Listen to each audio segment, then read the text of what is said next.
Hey, bad news. You're wrong about video games. Specifically, you're wrong about graphics. But that's okay, everyone else is too. You've been fed a bunch of uninformed slop from crappy games writers and popular YouTube ranters who are desperate to stand out from the crowd. But now you'll be set right by a nobody YouTuber who's desperate to stand out from the crowd. So the usual story is that short-sighted studio executives who don't care about anything except money force video game companies to only ever use the most photorealistic graphical techniques. Why? Because that's the only thing disgusting, slug-like, lumpenprole casual gamers care about. This means that all AAA games are forced to hew to a homogenized standard of photorealism. But because of the uncanny valley effect, you can never really achieve photorealism, and so most AAA games are doomed to age poorly. But if games just used a more stylistic approach, not only would the games be prettier to look at, they would be timeless. First, let's talk about what the uncanny valley is. Basically, a guy making robots realized that as his robots got more realistic, the creepier people found them. But people like real people, and people like anthropomorphized things like dolls and cartoons. So he theorized that there's a certain point between perfectly realistic and completely unrealistic that people found inherently disturbing. He called this place the uncanny valley. But are photorealistic rendered people repulsive? No.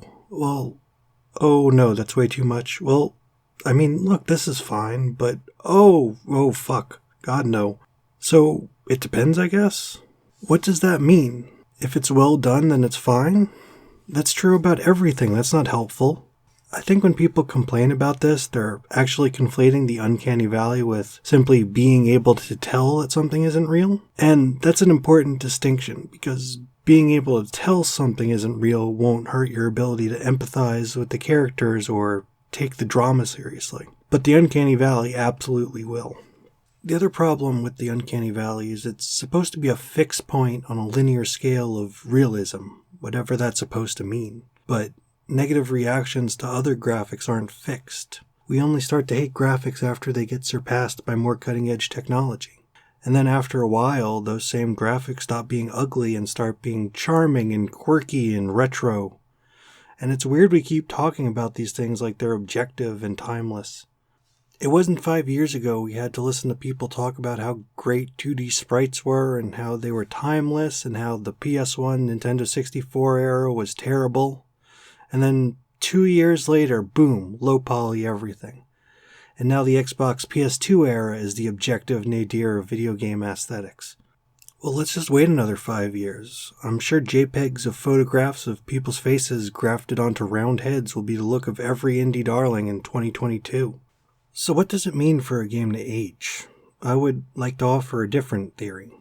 The reason games that tried to be realistic are more prone to aging has to do less with a linear progression of greater realism, and more to do with specific tells that cropped up in those specific generations. Like, during the PS2 Xbox years, you could tell a current-gen game from a last-generation game from the hard edges on the mesh. And during the PS3 era, you could tell from the lack of normal or specularity maps.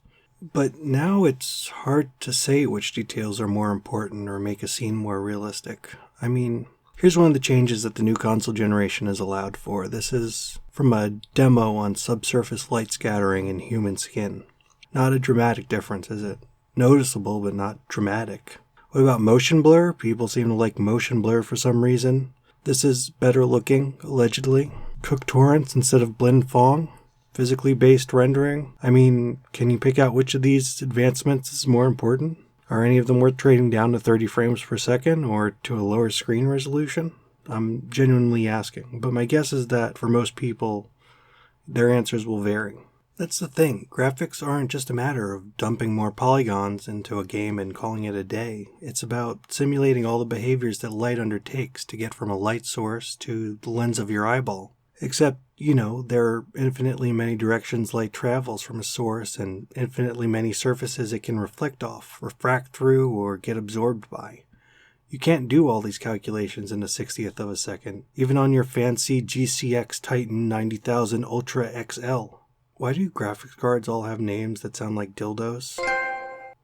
Anyway, you don't have time for a perfect simulation. You have to use simplifications. and you lose different details depending on what simulations you use. And any attempt to project a linear path from less realistic to more realistic, or a linear path from realism to stylistic, is just going to confuse people more than help them. But because almost no critics or games writers know anything about the technical side of video games, they do this all the time. And it's poisoning the discussion about what makes game art work. You see this the most when it comes to games that imitate older hardware.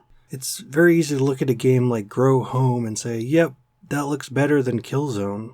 But just because Grow Home is low poly doesn't mean it isn't taking advantage of photorealistic rendering techniques. Would Grow Home still look better than realistic games if you took away its high-definition picture, multi-sampled anti-aliasing, its color depth, high dynamic range, bloom and blur effects? Maybe. I mean, you think Fez is just 2D sprites? This Sonic Adventure game is cartoony. Does this look better than, say, GoldenEye? This isn't subjective. The answer is no. Watch out! You're gonna crash! Ah! And of course, there's the other problem with this comparison. Grow Home is about something pleasant. Killzone is about defending the world from space Nazis. I mean, do you really want the game about space Nazis to be bright and colorful? You think the uncanny valley can undermine the scene? Let's try a stylistic mismatch like this.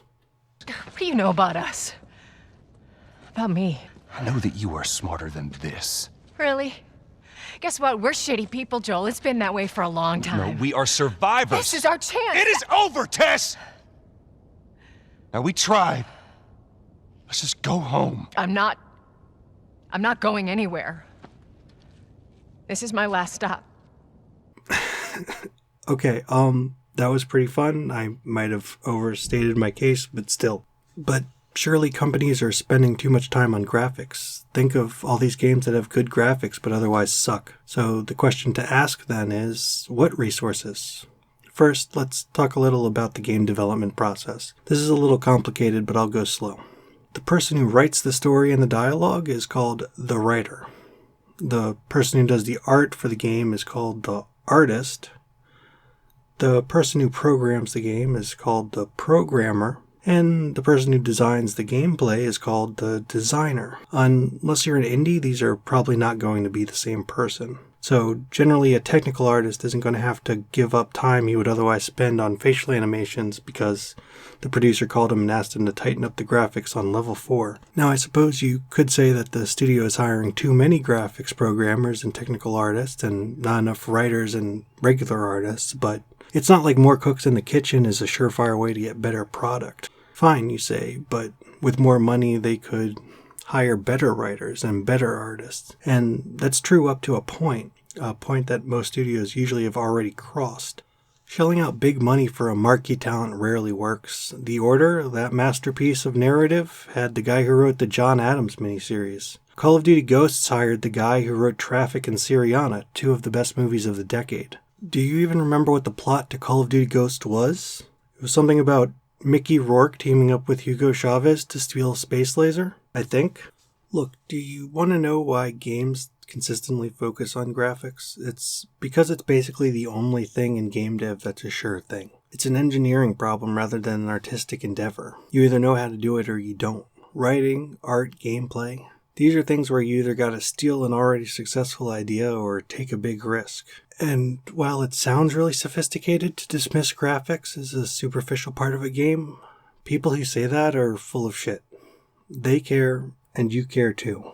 We just spent a month making fun of the faces in Mass Effect. The problem's made worse when you consider how much we judge games before they even come out. Because what can we judge a game on when we can't play it? This isn't just fanboys and casuals either. Here's the thinking man's video game critic, Super Bunny Hop. We had The Last Guardian returning from the dead after a 6-year hiatus for a demo that looked just like how it did 6 years ago.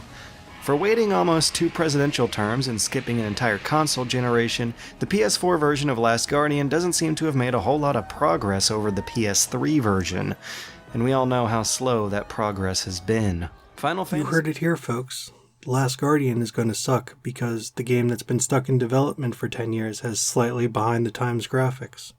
So why are so many pretty AAA games mediocre? Because making games is hard, guys. If they knew how to do it, I think they'd do it. And the secret of doing it right probably is more complicated than be less realistic. Watch out! You're gonna crash! Ah! Watch out! You're gonna crash! Ah! Watch out! You're gonna crash!